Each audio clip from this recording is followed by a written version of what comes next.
انا بقى قلت مش ممكن شهر رمضان يعدي من غير ما اعمل لكم الوصفه القمر دي، حاجه كده جديده وتحفه، ولازم ان شاء الله تجربوها. بس قبل ما نبدا الوصفه بتاعتنا نسمي الله ونصلي على رسول الله. اللهم صل وسلم وبارك على سيدنا محمد. ولازم نعمل لايك وشير للقناه فضلا وليس امرا. ما ينسوش تدعموني وتشتركوا في القناه. انا الفتره اللي فاتت كنت تعبانه ما نزلتش حاجه جديده، بس ان شاء الله انتظروني في مطبخ بالهنا. هعمل الفسيخ الزبده المعتمد مطبخ بالهنا، هتشوفوه وتجربوه ان شاء الله، وهتلاقوه مش هتعملوا غير بطريقه مطبخ بالهنا. فسيخ العيد الجميل هنعمله مع بعض ان شاء الله. انتظروني وادخلوا على قناتي وشوفوه. هنا بقى هنبدا وصفتنا. جبنا نص كيلو كنافه بنقطعه كويس. هنا بقصقصه كده بالمقص كده بقطعه، وهقطعه كمان بايدي لان ملحقتش احطه في الفريزر. احنا عارفين يا حبايبي لما الكنافه بنحطها في الفريزر ونطلعها بتبقى ايه جميله كده، وبتفركها بايدك بس ثواني بتبقى زي الفل. بس كده انا بقطعها بايدي ملحقتش اعملها، طلع بالشكل الجميل ده. وهجيب هتاخد مني النص كيلو كنافه كوبايه ونص، بحط عليه كوبايه ونص سمنه. هنا مسيحة السمنة بتاعتي وحطيت معلقة بودرة الزعفران. بودرة الزعفران بقى عشان تديها اللون الأورنج الجميل. احنا عارفين ان العين بتاكل الأول. اللون بقى بتاعها مش قادرة اقول لكم. بودرة الزعفران عامة يعني يا جماعة احنا عارفين ملهاش طعم ولا ريحة ولا أي حاجة، وما هياش ألوان صناعية، مش معتمدة من ضمن الألوان. هي حاجة صحية وجميلة ممتازة، ومعمولة اصلا للحلويات اكتر من الاكلات. هنا حطيت معلقتين عسل عليها، وهندوب مع بعض كويس كده بايدينا السمنه مع العسل مع الكنافه. وبودرة الزعفران واضحه فيها، لازم كده ايه اللون في الاخر يطلع زي ما احنا شايفين كده، اللون الاورنج الجميل، لون البرتقال، لون عصير البرتقال بالظبط. شايفين المنظر؟ احنا ده اللون اللي احنا عايزينه. احنا بنجيب الكنافه من عند الحلواني من بره الملونة غير العادية، بتبقى لها سعر أعلى. وهي الموضوع كله بسيط، هي معلقة بودرة زعفران أو أي لون أنت عايزاه، بس بودرة زعفران جميلة بيديها لون جميل جدا، حتى مش باين في التصوير كمان، هو أحلى من كده، أغمق شوية من كده. وفردنا نص الكمية في الصينية بتاعتنا، وزي ما احنا عارفين بنضغط قوي عشان تثبت معانا، وبنسيب الأطراف بتاعتها عشان الحشو بتاعنا ما يتحرقش. زي ما احنا شايفين كده مطلعين الاطراف بتاعه الكنافه. وبنبدا بقى مع بعض نعمل الشربات بتاعنا اللي احنا عارفين كلنا طريقته. كوبايتين سكر معانا، وكوبايه ميه، ونص ليمونه، ونسيبه 5 دقايق لان احنا عارفين العسل بتاع الكنافه بيبقى تقيل شويه، ولازم العسل يبرد. عشان كده بنعمله اول حاجه يبرد والكنافه بتطلع سخنه ونرشه عليه على طول وهو بارد. فكده بيقعد 5 دقايق على النار، وبنبدأ بقى نعمل الحشوة بتاعتنا. معانا عصير برتقال، واللي احنا شفناه ده جزر.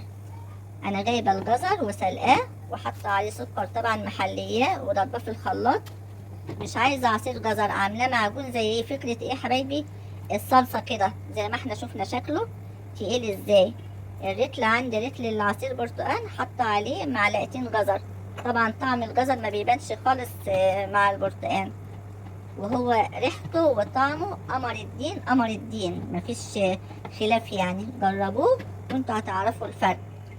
وهنا عندي مشمشية قطعتها حتت صغيرة، دي بقى مديها تيست كمان للحشوة خطير.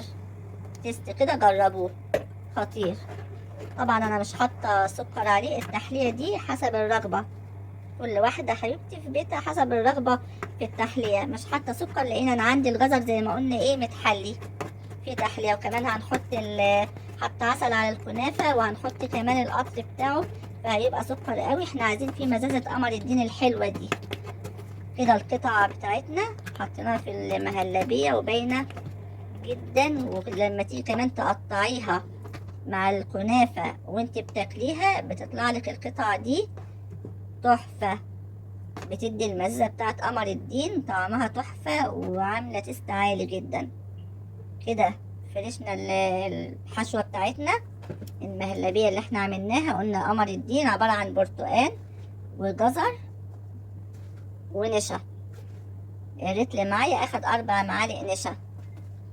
هنا فردت الباقي، بقية الكمية حطها بقى على الصينية كده وافردها كويس عليها. وطبعا ايه ما بنبططش قوي، ما بنضغطش قوي على الكنافة عشان الحشوة بتاعتنا ما تطلعش مننا، بس بنحاول نفردها وشوية كده ايه يعني بنبقى قاعدين بالراحة كده عليها. شايفين شكل الكنافة واللون الاورنج اللي فيها؟ مش قادرة اقول لكم، تحفة. وزي ما قلنا قبل كده العين هي اللي بتاكل. بس ما تنسوش بقى لايك وشير واشتراك في القناة، واقعد بقى كل شوية اقول لكم ايه ان انا محتاجة دعمكم.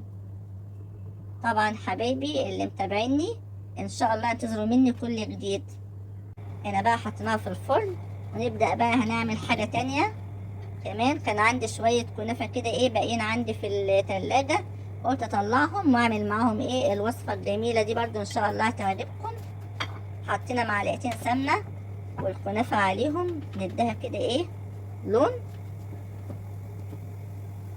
نقلبها بقى كويس كده، بس نحاول ان احنا ما نسيبهاش يعني كده. ملحقتش يعني متابعاها عشان ايه ما تتحرقش مني، ملحقتش ان انا اسيبها ولا حاجة، عشان الكنافة لو سبتيها شوية هتقطع منك كده وتغمق تتحرق. حطيت عليها معلقتين سكر برضو حسب الرغبة.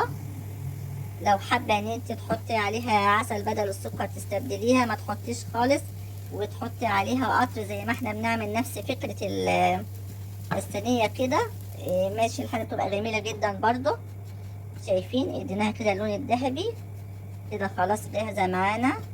وهنقفل عليها ونبدأ نجهز الكاسات بتاعتنا. هنا بنحط طبقات بقى، كل كاسة فيها طبقة كنافة زي ما احنا شايفين. طبعا نزين ونحط زي ما احنا حابين طبعا في بيوتنا وبطريقتنا كده. وطبقة مهلبية من اللي احنا عاملينها. وزي ما قلت لكم القطع المشمشية فيها تاكليها مدية تيست جميل جدا. وكمان ايه طبقة كنافة تانية، يعني احنا حاطين طبقة الكنافة وطبقة المهلبية وكمان ايه طبقة كنافة، وهنحط كمان فوقيها فوق الوش طبقة مهلبية تبقى اخر حاجة كده زي ما احنا شايفين. اكتبوا لي بقى بتتابعوني منين، ولازم تعرفوني الوصفة عجبتكم ولا لا. اللي جربها لازم يقول لي. كده حطيناها وهحط عليها بقى ايه شوية زبيب كده فوق الوش. عايزة جوز هند، بس انا عندي في البيت ما بياكلوش الحاجة بالجوز الهند، بس برضه بتبقى جميلة جدا وتدي ريحة حلوة. الجرنشة دي حسب ذوقنا، كل واحد حسب ذوقه، حسب اللي ايه بيته بيحبه وبيحب ايه في البيت. شايفين الجمال؟ طلعنا كده الصينية من الفرن سخنة طبعا جدا، ومش عارفة اجيبها منين واقطعها ازاي. لما بتبرد بقى بتبقى ماسكة نفسها اكتر من كده كمان وتبقى تحفة، مش قادرة اقول لكم. شايفين الجمال؟ وشايفين اللون الاورنج؟ اللون واضح جدا، والطعم مش فكرة لون بس، والطعم جميل جدا. شايفين؟ والقطعة باينة فيها ما شاء الله.